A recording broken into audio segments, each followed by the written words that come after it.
Welcome to my Balanced Literacy E-Unit on the ocean and underwater creatures.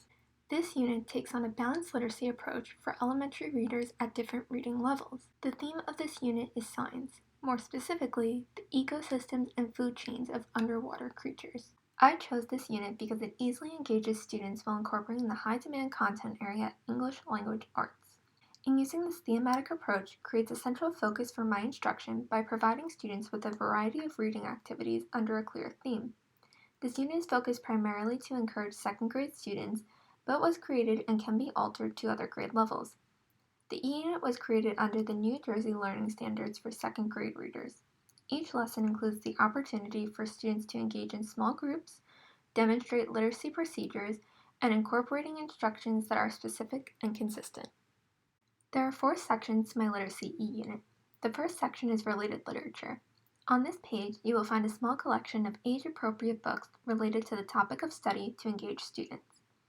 I have included various genres such as fiction, nonfiction, and poetry, as well as books at different reading levels on the Fontes and Pinella scale to suit readers at different reading levels.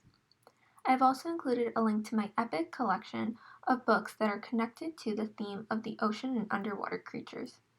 In both my EPIC collection and related literature page, I have included books with consideration to ELL students. I have also chosen books that cater to the needs of English language learners with a focus on Tier 1 vocabulary and illustrations. Next, I have my lesson plan section. In this section, there are lesson plans for guided reading, read aloud, and word study. My guided reading lesson plan is based around the book A House for a Hermit Crab, written by Eric Carle. Using strategies of activating prior knowledge, reading, responding, exploring, and applying, students will develop skills of making connections and demonstrating visual representation showcasing their comprehension of the text. Students will prepare to begin reading by activating prior knowledge and setting a purpose for reading. Students will then engage in silent reading as the teacher provides assistance as needed. Students will respond to the text by revisiting, clarifying, supporting, and connecting. Exploration is demonstrated through reading strategies of creating a timeline of the story and developing the student's fluency. Lastly, students will apply their new learned knowledge, extending their reading across the curriculum. This can be completed either in person or virtually, depending on the structure of learning for the academic year. My Balanced Literacy E-Unit also includes a read-aloud plan for the book Dory's Story, written by Jerry Pallotta and illustrated by David Bendrensky. The lesson plan is created and focused with the entire unit. This read-aloud activity includes themes of the ocean's ecosystem and the various amount of food chains among sea creatures. This read-aloud plan was created using the 3-lesson sequence methodology.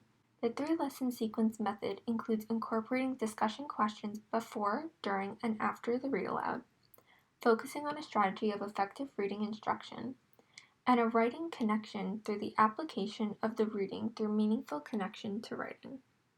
The last lesson in my lesson plans is a word study plan for the book The Pout Pout Fish, written by Deborah Dyson and illustrated by Dan Hanna.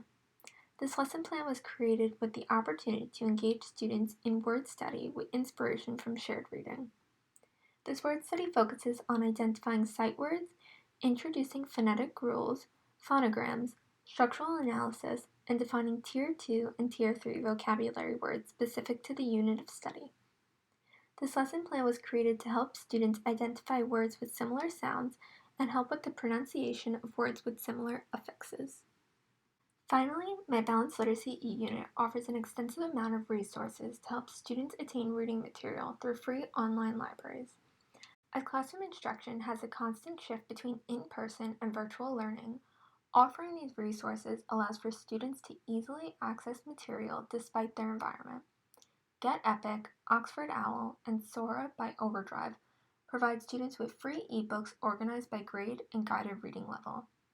I personally recommend Sora by Overdrive as it offers unique settings in modifying the text with font displays specifically geared towards students with dyslexia. My eTools section focuses on the Web 2.0 tool Nearpod that engages students with interactive lessons, assessments, and videos. Nearpod has lessons for topics along all content areas and grade levels. These lessons allow for multiple choice questions to be presented to the students throughout the lesson to monitor comprehension and student engagement. As Nearpod may not be beneficial to all students, I have linked a portfolio I have created with examples of other free Web 2.0 tools to allow for diversified classroom instruction. My Balanced Literacy e-unit incorporates many features of a balanced literacy approach accommodated to all types of students based on their specified reading level. Thank you for taking this deep dive into literature with me.